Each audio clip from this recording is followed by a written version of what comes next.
Help us hit our first 1,000 subscribers. Your support drives us to create even more wonderful stories. Thanks for being part of our journey. In this video, my wife told me she had to work late again, but when I called her office, a man's voice answered.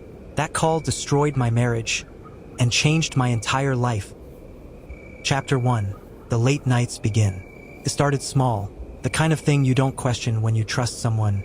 Emily came home just 30 minutes later than usual, holding her heels in one hand and her phone in the other.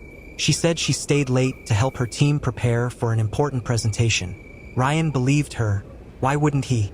She was the head of client relations at a fast-growing marketing firm downtown. Late nights were part of the job, but over the next few weeks, those 30 minutes became an hour, then 2. Then she stopped giving reasons altogether. Ryan still kissed her on the forehead when she walked through the door, still heated her dinner in the microwave, still believed that she was just working hard, but something inside him shifted. She had started humming while doing the dishes. Not just any song, but an old love ballad she used to sing when they were first dating, and she wore lipstick when she left the house now. Not the subtle nude shade she used to use for work, but bright red. When he asked her about it, she laughed and said, "We have a new client who likes when we look professional." Ryan nodded, but he felt something twist in his gut. Then came the night that set everything in motion. Emily forgot her ID badge on the kitchen counter. She called Ryan frantically on her way to work and asked if he could bring it by her office before 10 a.m. It was a simple request, and Ryan was happy to do it, but when he arrived, her name wasn't on the employee sign-in list for the day. He asked the front desk, who politely told him, "Emily? She called in sick this morning." His heart didn't just skip, it cracked. He didn't say anything to the receptionist. He just turned, left the building, and sat in his car, staring at the badge in his hand. If she wasn't at work, where was she? And more importantly, why had she lied? He drove home, badge still in the passenger seat, mind racing with questions he wasn't ready to answer. But deep down, something told him this was only the beginning, because sometimes the smallest lie is the first thread that unravels the whole truth. Keep watching, because in the next chapter, Ryan makes a phone call that will change everything he thought he knew about his wife. Chapter 2. The truth starts to leak. Ryan didn't sleep that night. He kept replaying the moment in the lobby. The blank stare of the receptionist, the polite confusion in her voice, the way the badge felt heavier in his hand after hearing that Emily had called in sick. He told himself there had to be a reasonable explanation. Maybe she went to a meeting somewhere else. Maybe she was sick and just didn't want him to worry. But something didn't feel right. The next morning, as Emily sipped her coffee at the kitchen counter like nothing happened, Ryan finally asked, "How was work yesterday?" She blinked, just a second too long, then smiled. Same old, she said. That pause was all he needed. Ryan didn't confront her. Not yet. Instead, he went outside, sat in his car, and called one of Emily's coworkers, a guy named Jordan whom they'd had over for dinner once. "Hey man," Ryan said, keeping his voice casual. "Emily mentioned you two stayed late yesterday for a pitch. Just wanted to say good luck if that's happening today." There was a pause on the other end of the line. Then Jordan said, Yesterday? No, she wasn't in the office. She called in with a stomach bug." Ryan's heart dropped. That was the second lie. 2 lies in 24 hours. And suddenly, the late nights, the new lipstick, the laughter she tried to hide while texting. All of it began to take on a different shape. That night, Ryan watched her more closely. She was texting someone while cooking dinner. When he walked into the kitchen, she locked her phone instantly. He pretended not to notice, but something in his chest began to burn. He needed proof, and tomorrow, he knew exactly where to find it, because Emily might be good at lying. But she forgot one thing. Ryan had access to the car's GPS history, and he was ready to follow the route she didn't want him to see. Keep watching, because in the next chapter, Ryan uncovers the address that will lead him to the doorstep of a truth darker than he ever imagined. Chapter 3.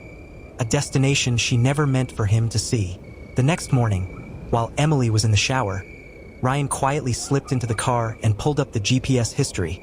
His hands were shaking. There it was, a location she'd visited the morning she claimed to be sick. Not her office, not the clinic, but a residential address on the other side of town. An apartment complex, one he didn't recognize. Ryan copied the address into his phone and stared at it for a moment. His heart pounding like it was trying to warn him. He could feel it now. This wasn't some harmless misunderstanding. This was something else. He waited until Emily left for work and drove across the city, every mile thick with dread. When he arrived, he parked a few buildings away and watched from a distance. 10 minutes passed, then 15, and just as he was about to give up and drive away, he saw her, Emily, laughing, walking out of the building with a man, tall, confident, wearing a shirt Ryan recognized. Because Emily had bought it on their anniversary trip, the man leaned in and kissed her, not a friendly peck, a slow, familiar kiss, the kind Ryan hadn't received in months. He couldn't breathe. His chest felt like it was caving in. He fumbled for his phone and took a picture. Proof, but even as he took it, the realization hit him. This wasn't new. This had been going on for a while. He sat in the car, frozen, while they got into a silver SUV and drove off together, leaving him staring at the empty sidewalk like a ghost of a man. But Ryan wasn't done. If she could lie this well, what else had she hidden? And who exactly was this man? Because Ryan just noticed something chilling in the reflection of his photo. A tiny logo on the man's shirt, one from Emily's company. He wasn't just a fling. He worked with her, maybe even under her, which meant the betrayal ran deeper than he thought. And Ryan knew what he had to do next. Don't go anywhere. In the next chapter, Ryan walks into Emily's office posing as a client, and what he finds inside turns everything upside down. Chapter 4. I went to her office pretending to be a client. What I found changed everything. Ryan stood in front of the sleek glass doors of the marketing firm where Emily worked, his heart racing like a drum inside his chest. He had never been here before. Emily always insisted it was boring, corporate, and filled with spreadsheets, but now every detail felt like a clue. He took a breath, walked in confidently, and approached the receptionist.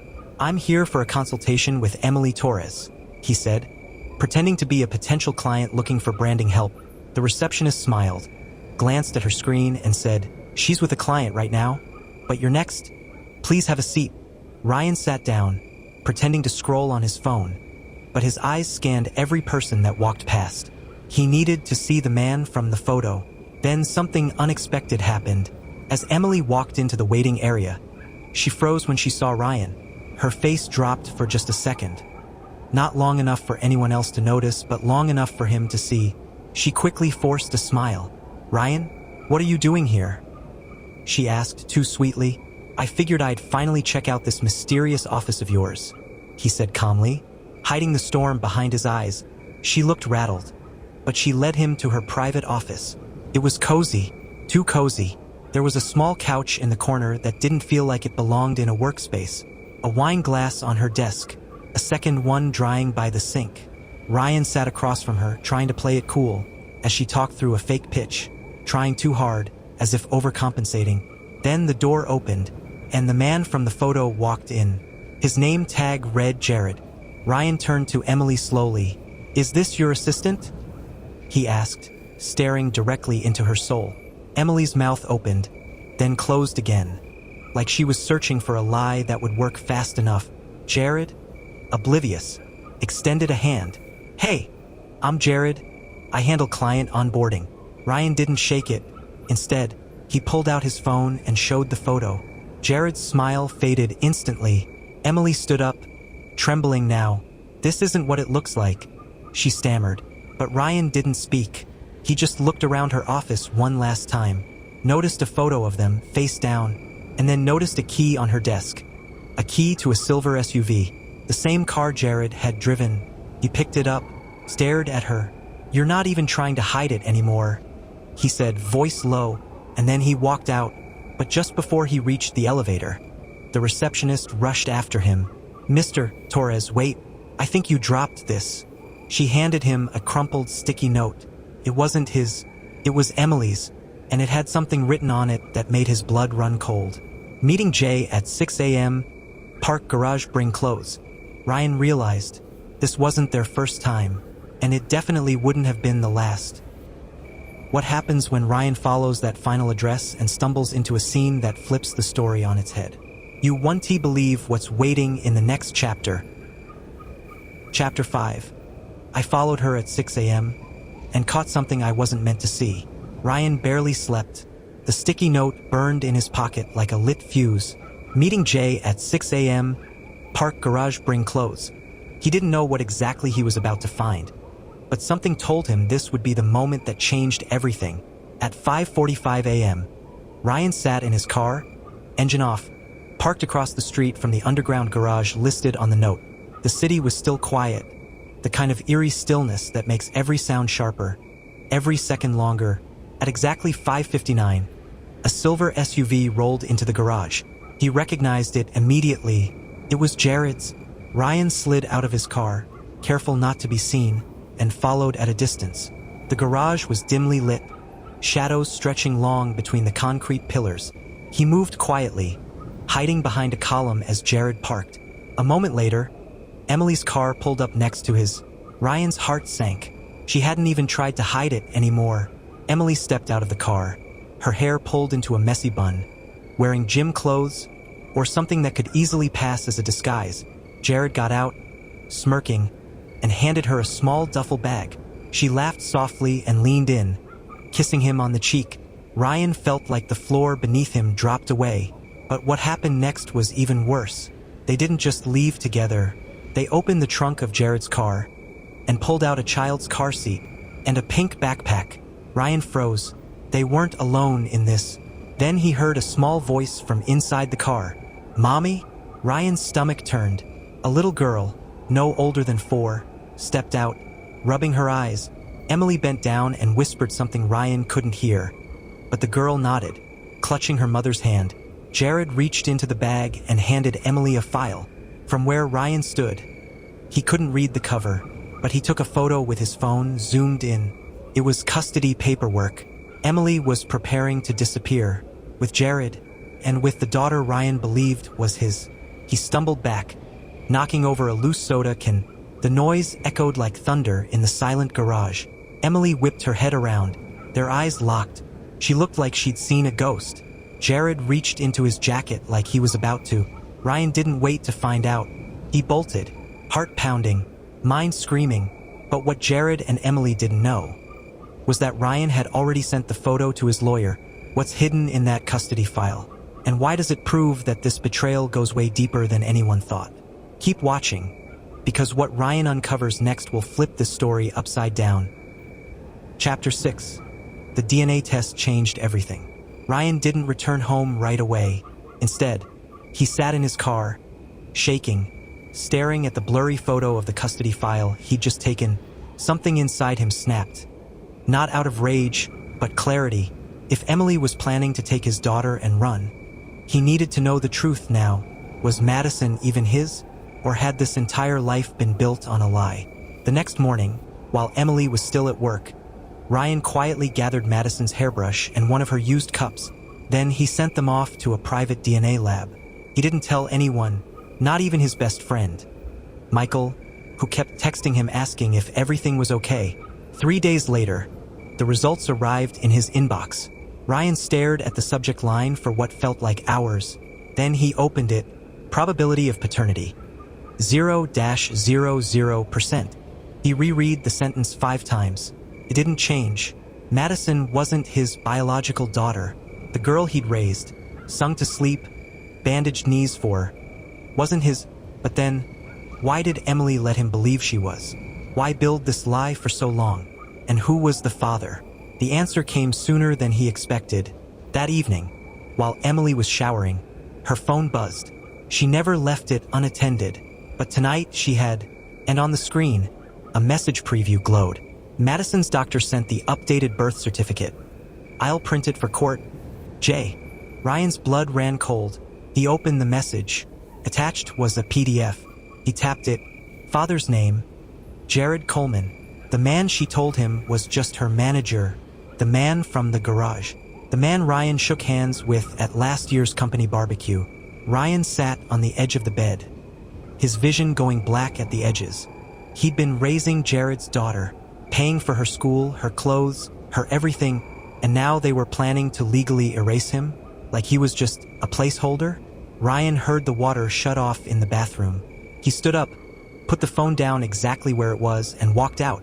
No screaming, no accusations, just silence, because now he had something they didn't know he had. Proof, and that proof was going to be the beginning of the end for both of them. But what Ryan does next will make you question who the real villain is in this story.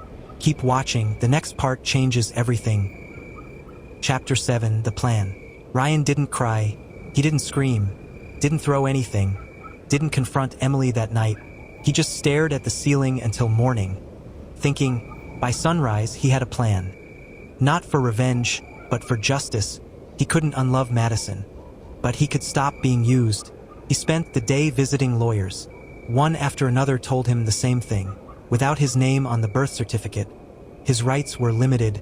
But then one younger attorney leaned back in his chair and said, "But if you can prove Emily knowingly deceived you, that's fraud." Fraud meant damages. It meant leverage. Ryan nodded. He wasn't trying to take Madison away from her mother. Not yet, but he wasn't going to let them disappear with her either. That evening, he pretended everything was normal. He kissed Madison goodnight, told Emily he'd be working late, and left. Instead, he drove to Jared's office. The building was closed, but Ryan had remembered something. Jared's car was always parked near the back gate, and just like clockwork, there it was. Black Audi, same license plate. He walked up, took a photo, then waited. 10 minutes later, Jared stepped out the side door, looking down at his phone and laughing. Ryan raised his phone, recorded the timestamp, the face, the car, everything. He followed from a distance. Jared didn't go home. He went to a small rental apartment. Not the one listed on any public record Ryan could find. Inside, the lights turned on, and minutes later, Emily arrived. Ryan's chest tightened. They were still seeing each other, still pretending like nothing had happened. But now he had what he needed: footage, location, timeline, and most importantly, proof. But then, as he turned to leave, a childish voice echoed from the open apartment window. "Daddy, is Mommy staying over tonight again?" Ryan froze. He turned back slowly, heart pounding. Another child? Another lie? Everything he thought he knew about this betrayal just twisted into something deeper, something darker, and he hadn't even scratched the surface. What exactly had Emily been hiding? And how long had this second family existed? Because if that little girl was Jared's daughter, was she also Madison's sister? And if so, had Emily been living a double life this whole time? You won't believe what happens next. The next chapter is the one where everything explodes. Keep watching. You don't want to miss it. Chapter 8. The Web Unravels. Ryan couldn't sleep. The image of that second child's voice, echoing daddy, haunted his every thought. Was it Jared's kid? Was Emily living a double life? Not just cheating, but running two entire families? He spent the next morning digging deeper, using the license plate and the apartment address. He found a lease signed under Jared's middle name, a tactic to hide records. Smart, but not smart enough. Then came the real twist. The utility bills were under Emily's maiden name. She wasn't just visiting Jared. She was paying to live there part-time. That meant one thing: intent. This wasn't a fling. This wasn't a mistake. This was a calculated double life. Ryan drove back to the apartment with a new goal: to confront Emily there, not at home. He waited until the lights came on. This time, he rang the doorbell. Emily opened it, shocked, holding a toddler on her hip. Her eyes went wide. "Ryan, what are you doing here?" But Ryan wasn't looking at her. He was staring at the little girl in her arms. She looked just like Madison. Same eyes, same dimpled chin, same way she clutched her stuffed elephant. And then, the toddler said something that shattered the air. "Is this my other daddy?" Emily's face turned white. Ryan took a step back. Other daddy? How many lies had she told? He turned, not saying a word, and left. In the car, his hands trembled. He had to protect Madison, but from what? Her mother? Her half-sister? Her mother's entire secret life? He needed one final piece of the puzzle before everything collapsed. So he hired a private investigator, and what that investigator would discover. was something not even Ryan could have imagined, something that would change the entire meaning of the past 5 years. You will not want to miss the next chapter. It's where the mask finally falls, and nothing will ever be the same again. Chapter 9: The DNA Envelope. The private investigator didn't take long. 3 days later, Ryan received a thick yellow envelope with one line of text printed on the front. Read alone. His hands shook as he pulled out the contents. There were photos. Dozens. Emily and Jared. At restaurants, parks, on vacations. One even showed them holding hands outside a courthouse. And then, a birth certificate for the toddler girl Ryan had seen. Father, Jared Cole. Mother, Emily Grace Miller Cole. Miller Cole. She had legally hyphenated her last name for this second life. She had married Jared. It wasn't just cheating. It was bigamy. Ryan staggered back in his chair. He could barely breathe. He flipped through the rest of the file, already afraid of what he might find next. There was one final sealed envelope, labeled DNA test results. Ryan hadn't requested this, but the investigator, sensing something deeper, had run a test comparing Jared's DNA to Madison's. He sat for a long time before tearing it open, and what he read next destroyed everything. Madison wasn't his, not biologically, not legally, not in any sense other than love. The girl he'd raised, the baby he'd rocked to sleep, the daughter he thought was his, was actually Jared's. From the very beginning, from day one, Emily had lied to everyone. Ryan collapsed on the floor, clutching the papers, sobbing. But just as the weight of the truth crushed him, a new, darker question crept in. If Madison was never his, why had Emily worked so hard to keep him in her life? And that's when he noticed the last page in the folder. A bank document, his name, a shared account, hundreds of thousands. Missing, funneled into Jared's company. Emily didn't just lie for love. She did it for money. She used him. She used Madison. She used their entire family as a cover. But what Emily didn't know was that Ryan had already taken the next step. He was done being the victim, and what he would do next would flip the script entirely and make Emily regret everything. You do not want to miss what happens next, because in the final chapter, Ryan's revenge will shake both of their worlds to the core. Chapter 10: The Letter That Ended Everything. Ryan didn't scream. He didn't yell. He didn't even cry anymore. He just sat, silent, staring at the papers that shattered the last fragments of the life he thought he had. But this wasn't how his story would end, because Ryan had one final move, and it started with a letter. He wrote it by hand, 12 pages long. No rage, no threats, just truth. Every lie Emily ever told, every document, every photo, every timeline, carefully laid out. A full confession, written for her, but not sent to her. Instead, he delivered it to someone else entirely, her parents. He mailed copies to her company's board of directors. He handed one to their church pastor, the one who had married them 7 years earlier, and the last one, he tucked it inside a tiny red envelope and gave it to Madison. Inside, one line written in big, careful letters. "This is not your fault. I will always love you." Then he left. Ryan vanished from the city completely, sold the house, closed every shared account, filed charges for fraud, and just before disappearing, he emailed Jared a single sentence. "She lied to both of us, but I got the last word." 3 months later, Emily was fired. Jared's company collapsed under financial investigation, and Madison, she grew up, remembering a man who read her bedtime stories, not the man who shared her DNA. But hear us the twist no one saw coming. 10 years later, at a college graduation in Boston, a young woman approached Ryan with teary eyes and a trembling smile. It was Madison. She had found him, and in her hand, the same red envelope, worn out, folded 1,000 times, still intact, still holding the line that saved her heart.